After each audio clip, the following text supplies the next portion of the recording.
Okay, so yeah, so those of you who know my father, knew my father, knew his habits.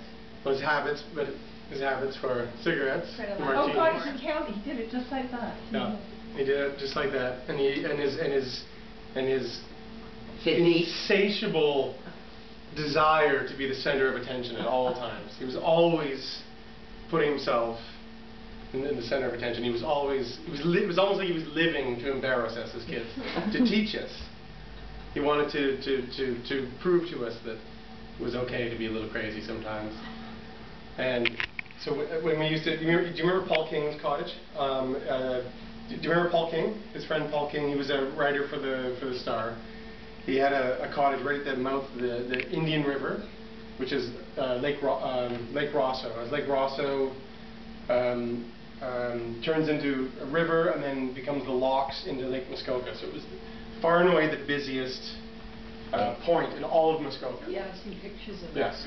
And so we rented the cottage for years. Oh yeah. And the dock was like right at the mouth of the locks into the Indian River. So every single boat that traveled from Lake Rosso into Muskoka had to slow down about 40 meters from the dock, pass our dock, enter a lineup, and then enter into the locks to go into Lake Muskoka.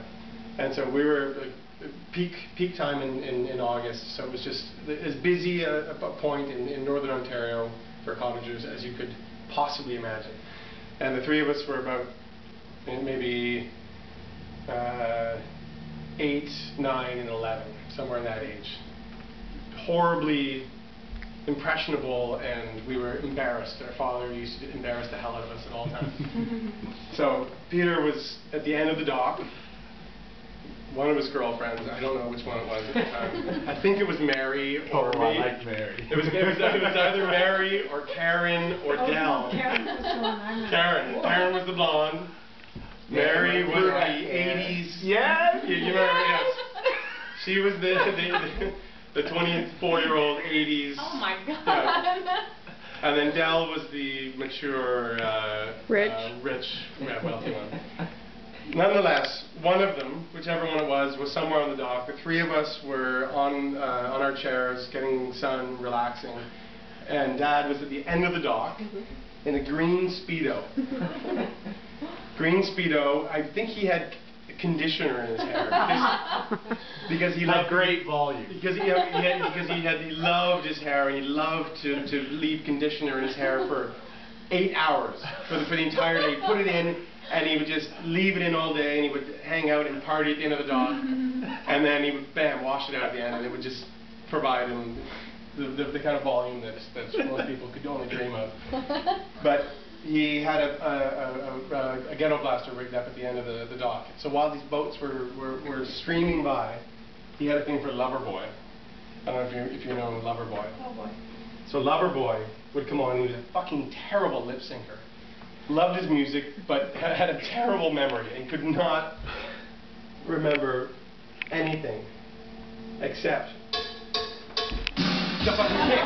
And he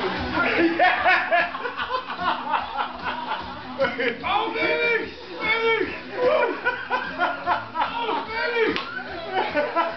That is fucking oh! And it was all about the ass.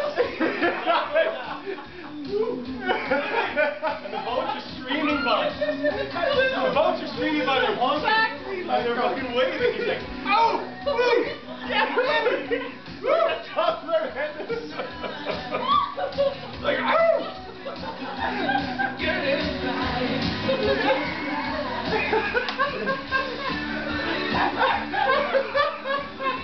and boats are fucking streaming by, honking their horns, cheering and screaming, and we are curling, and we're dying inside, pulling our blankets over our heads, and their feet, with his martini, shaking Dad, and this was his dad, this was his go-to move. And he would just shake his ass. I love it. Speedo. But you're right, you couldn't have done it without the martini and the cigarette. With the music. Woo, baby! Yeah, baby! Baby, it's exact. With the large size, I love it.